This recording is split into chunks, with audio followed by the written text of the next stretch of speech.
이거든, 이 부분은. 시작했어. 자, 우리가 수능 독해 문제를 지금 여러분들이 풀 때 반드시 꼭 해야 될 부분들이 있거든요.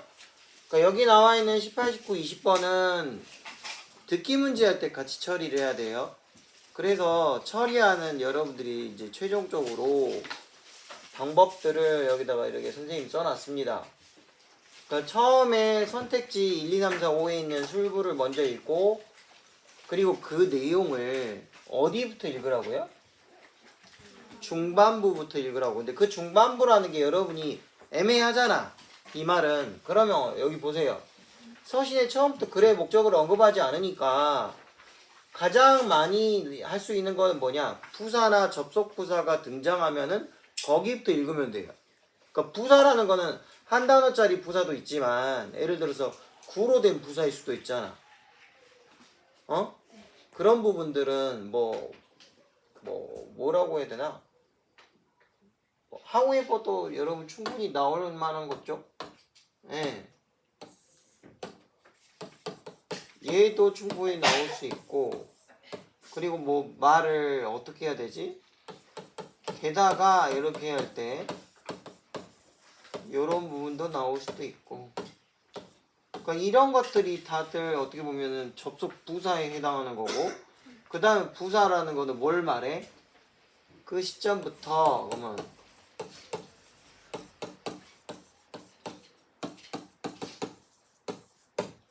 그 시간부터 이렇게 하면은 그 시간부터 뭔가 있나 보다 이렇게 여러분들이 추측할 수 있잖아요. 만약에 이런 게 전혀 없다 그러면 간단하게 뭐야 그냥 요렇게. 왜 그러면 앞에는 보통 뭐해? 상대방한테 내 용건을 다이렉트로 묻기보다는 뭐해?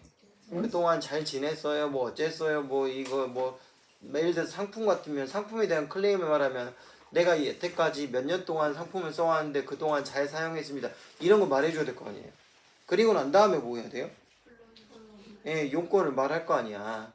그러니까 그런 걸 여러분들이 좀 생각을 하고 글을 읽으면은 처음이 아니라 중반부일 것이다.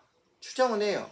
이것도 여러분들이 많이 풀어봤으면 대략 어디 정도에서 답이 출발할 거다라는 거는 이제 예측이 된다고. 그러니까 이 18번은 이렇게 풀면 되고요. 19번은 심경하고 심경변화가 있는데 심경 문제는 요즘은 거의 안 나와요. 진짜로. 왜?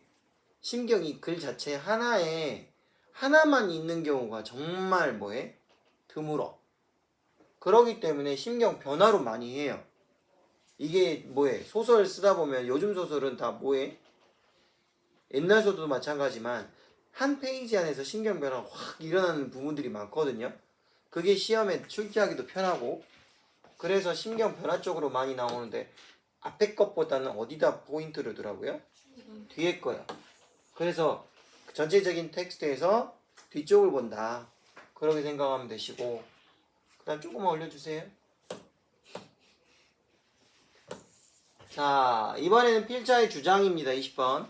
필자의 주장 보면은 제일 먼저 봐야 될 게 조동사 의무를 나타내는 거를 찾아야 된다. 이게 주장이잖아. 주장이 뭐야? 뭐뭐 해야 돼. 뭐뭐 해야 할 거야. 이렇게 해야 돼. 해야 한다라는 말을 기본으로 깔고 가자. 그러니까 저기 나와 있는 조동사들을 다 여러분들이 찾아야 돼. 두 번째는 뭐예요? 이성적 판단의 명사. 이게 중요하죠. 요즘도 이런 것들이 이제 나오기 시작하니까. 그래서 여기다가 정리를 해놨어요. 여러분이 하도 찾아보지도 않고 여러분 수동적으로 공부하니까 그래도 좀 정리했어요. 이거 말고도 더 있어요. 뭐 크루셜이라는 단어. 이것도 뭐야? 중요한이지? 결정적인 중요한. 크리티컬 여기 나왔고요. 임퍼러티브도 있습니다. 저기. 바이털이라는 단어도 있고요. 이센셜. 많이들 나오는 단어들이죠. 여기 얘도 있다는 거 좀 보세요. 적절한이라는 단어도 뭐라고요? 이성적 판단의 형용사라고. 그럼 이게 왜 중요하냐? 대절 다음에 슈드가 생략됐어요. 뭐 해야 되는 게 중요해. 뭐 해야 하는 게 당연해. 그럼 뒤에 것도 뭐야? 해야 한다야 결국은. 이해돼요? 네. 그 다음 세 번째 구문 예를 찾아라. The key, point, key point 이런 것들을 찾아라. 그 다음 네 번째 역접을 알려주는 접속사나 접속 부사. 앞에 있는 18번과 마찬가지로 여기도 이런 것들을 찾으라는 거예요. 그리고 마지막으로 나와 있는 게 뭐예요? 명령문이에요. 그러니까 명령문도 조금 정말 빈도가 그렇게 많진 않은데 어쩔 때 한 번씩 나와 이게. 가장 많이 나온 건 어디고? 이쪽이고. 첫 번째하고 두 번째. 알겠죠? 네. 자, 그러면 다현아 25에서 28을 먼저 갖보자. 자, 여기도 뭐예요? 25에서 28. 예. 여기도 여러분들이 듣기 할 때 같이 해야 될 부분이거든요. 그러니까 실용문. 그러니까 얘는 무엇보다도 도표 분석이 빨리빨리 돼야 되고 그거에 따라서 뭐예요? 선택지는 자기가 항상 하던 대로 해야 돼. 나는 몇 번부터 읽을 거야. 이거는 루틴이에요. 저거는 예시지 저대로 하라는 게 아니라 저거는 예시로 3, 4, 5, 2, 1이라는 이런 예시가 있다. 뭐 예를 들어서 나는 4번부터 읽어요. 4, 3, 5, 2, 1 이렇게 읽어요. 그러면 4, 3, 5, 2, 1로 읽으면 돼요. 그러니까 자기만의 루틴을 가지라는 거예요. 자, 그 다음 26번은 글의 내용 일치 불일치인데 이것도 어때요? 수능에서는 어떻게 한다고요? 순서대로 선택지의 순서대로 출제가 되기 때문에 선택지를 읽고 빨리 뭐 해야 된다? 스캐닝을 해주라. 골라 읽어라. 다 읽으려고 하지 말고. 그리고 27, 28번도 뭐예요? 다 골라 읽기예요. 무슨 말인지 알겠어요? 그러니까 예를 들어 여기 같은 경우는 특히나 27, 28은 뭐 듣기 하나하고 듣기 한 문제, 두 문제 사이에 그 텀이 있잖아. 그 텀 안에서 어떻게든 다 해결을 해버리려고 해야 돼. 그러면 뭐 해야 돼? 이게 중요하지. 골라 읽는 게 스피드하게 읽는 거, 빨리빨리 읽는 거. 이 연습이 좀 돼야 되고 적어도 만약에 두 개를 다 처리 못하겠다 그러면 하나하나는 문제와 문제 사이에 하나하나는 무조건 뭐 해야 돼요? 처리가 돼야 돼요. 그러니까 여기는 여러분들이 좀 여기는 선생님이 듣기 1번부터 할 때 1, 2, 3, 4에 해결을 다 해줬으면 하는 거예요. 1번부터 4번까지. 여기부터 먼저 봐야지 선생님 앞에 때부터 18, 19, 20 여기를 보려고 하지 마. 거기는 뭐가 뭐 돼야 돼? 전체적으로 판을 놓고 해석할 부분도 생길 수도 있잖아. 다시 앞으로 좀 갑시다. 자, 21번 뭐예요? 함축의미 추론이에요. 함축의미 추론은 지문 전체의 맥락과 밑줄 문장의 역할을 파악을 하라고 했습니다. 그러니까 먼저 뭐부터 봐야 돼요? 먼저 항상 이 밑줄 쳐진 것부터 봐야 돼요. 이게 뭔 의미냐.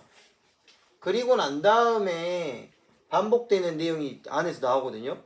그거랑 글쓴이의 의도를 찾아서 답을 쓰는 게 맞다라고.